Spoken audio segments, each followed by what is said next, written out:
Semuanya, pada saat ini kami akan mempresentasikan hasil dari tugas UAS ASI kelompok kami yang beranggotakan Wisli Ong, Arwin Johnson, Misapir Sundoso Panjaitan, Randy William, dan Sterlitan. Kita langsung masuk saja ke topik yang pertama, yaitu soal UAS. Perusahaan bernama Techmoon sedang mengembangkan aplikasi berbasis web dan mobile dengan 3 tim utama, yaitu tim developer, tester, dan engineer. Namun, beberapa anggota tim mengalami kendala seperti kehilangan data akibat kegagalan perangkat keras, serangan malware, ataupun kesalahan sistem pada laptop mereka. Oleh karena itu, perusahaan meminta Anda untuk satu, mengidentifikasi kebutuhan perangkat keras, yang kedua, merancang recovery plan untuk laptop, dan yang ketiga itu menyusun strategi pengelolaan pengguna atau user management. Yang pertama, tim developer fokus pada penulisan kode aplikasi dan debugging. Perangkat keras komputer atau laptop dengan spesifikasi tinggi, misalnya prosesor minimal Intel i7 atau setara, RAM 16 GB atau lebih, SSD dengan 512 GB atau lebih untuk pengembangan yang lebih efisien. Monitor eksternal untuk meningkatkan produktivitas dan kenyamanan saat menulis kode dan debugging. Keyboard dan mouse ergonomis untuk kenyamanan jangka panjang. Perangkat lunak IDE atau Integrated Development Environment seperti Visual Studio Code, Intelli IDEA, PyCharm, atau Xcode tergantung pada bahasa pemrograman yang digunakan. Version control seperti Git dengan platform seperti GitHub, GitLab, atau Bitbucket. Compiler dan interpreter tergantung pada bahasa pemrograman yang digunakan, misalnya GCC yang digunakan untuk C atau C++, JDK untuk Java, Python untuk Python. Containerization tool seperti Docker jika diperlukan untuk pengembangan aplikasi berbasis kontainer. Debugger tools, alat debugging yang terintegrasi dengan IDE atau alat khusus lainnya seperti Chrome DevTool untuk aplikasi web. Database lokal, SQLite, PostgreSQL, atau MySQL untuk pengujian dan pengembangan database lokal. Antivirus, Windows Defender, pihak ketiga seperti Bitdefender, atau Kaspersky untuk menjaga sistem aman dari malware. Firewall, untuk pengamanan jaringan. Yang kedua, tim tester fokus pada pengujian aplikasi di berbagai perangkat keras, komputer atau laptop dengan spesifikasi menengah, misalnya prosesor Intel i5 atau i7 dengan RAM 8-16 GB, sama seperti tim dev, namun memerlukan mobile device juga. Perangkat lunak, alat pengujian manual seperti TestRail atau Zephyr untuk manajemen test dan pelacakan bug. Alat optimalisasi pengujian seperti Selenium, Ampion untuk pengujian aplikasi web dan mobile, sedangkan untuk pengujian beban dan performa itu digunakan JMeter. Alat pengujian aplikasi mobile seperti Android Studio dan Xcode untuk pengujian Android atau tidak iOS. Alat pelaporan bug seperti Jira, Bugzilla, atau Trello untuk pelacakan masalah dan bug. Virtualisasi perangkat, emulator untuk aplikasi mobile, misalnya Android emulator dan iOS emulator. Antivirusnya Windows Defender atau antivirus pihak ketiga seperti Bitdefender, McAfee, atau Norton untuk mengamankan perangkat dari malware. Sandboxing tool untuk mengisolasi aplikasi yang diuji dari pengaruh buruk yang mungkin terjadi. Tim engineer atau DevOps fokus pada pengelolaan dan pengoptimalan sistem aplikasi. Perangkat keras, server fisik atau cloud, server dengan spesifikasi yang memadai untuk menjalankan aplikasi dan lingkungan produksi.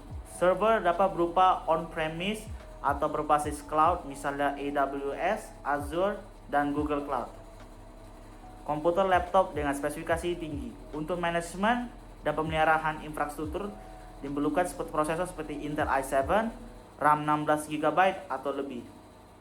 Switch dan router jaringan untuk mengolah konektivitas dan pengelolaan data. Selanjutnya, perangkat lunak. Alat untuk Continuous Integration Continuous Development CI atau CD. Seperti Jenkins, GitHub CI, dan Circle CI untuk optimisasi build dan deployment aplikasinya.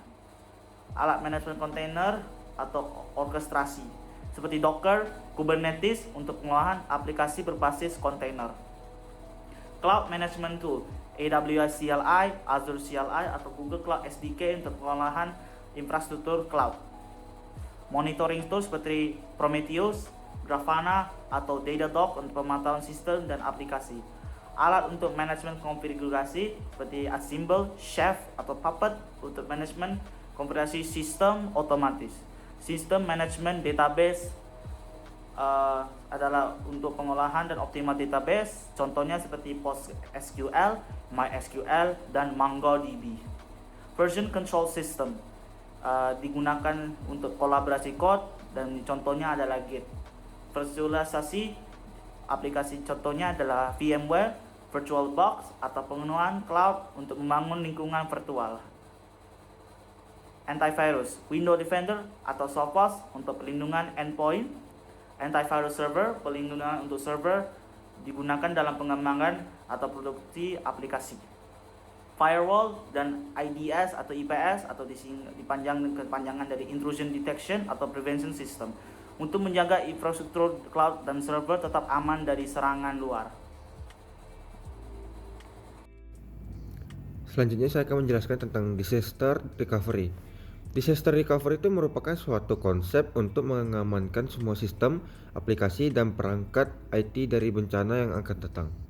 Intinya, disaster recovery itu dilakukan sebagai langkah pencegahan atas kejadian pada masa depan yang tidak bisa diprediksi. Yang pertama, mencegah kehilangannya data. Salah satu alasan terkuat untuk menggunakan layanan disaster recovery adalah mencegah kehilangan data. Beberapa jenis serangan siber memiliki potensi untuk mencuri dan menghapus data-data bisnis Anda, mulai dari data pelanggan, data perusahaan. Yang kedua itu untuk menjaga kepuasan pelanggan. Ketika sistem bisnis Anda sedang lumpuh, pelanggan bisa saja beralih ke kompetitor yang sudah siap memenuhi kebutuhan mereka. Yang ketiga, melindungi bisnis. Disaster recovery tidak ubahnya ibarat asuransi bagi bisnis. Ketika bisnis Anda terkena musibah, entah itu akibat bencana alam, serangan cyber, atau karena ketelodoran manusia, disaster recovery ini akan dengan cepat membuat bisnis Anda kembali berjalan seperti sedia kala. Bagaimana cara disaster recovery bekerja? Secara sederhana, disaster recovery dilakukan dengan membuat cadangan data dan sistem di tempat yang berbeda dari data center utama. Untuk pengertian yang lebih lanjut menyeluruh, mari pahami cara kerja disaster recovery yang terbagi menjadi beberapa langkah berikut. 1.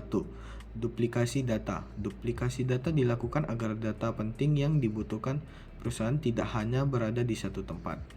Secondary site diaktifkan jika bencana itu benar-benar terjadi dan merusak primary site, maka secondary site akan langsung diaktifkan. Primary site yang terdampak pasti akan membuat operasional terhenti.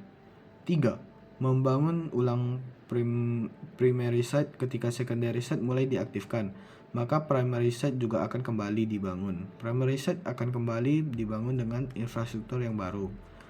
4. Pergantian operasional dan secondary ke primary site.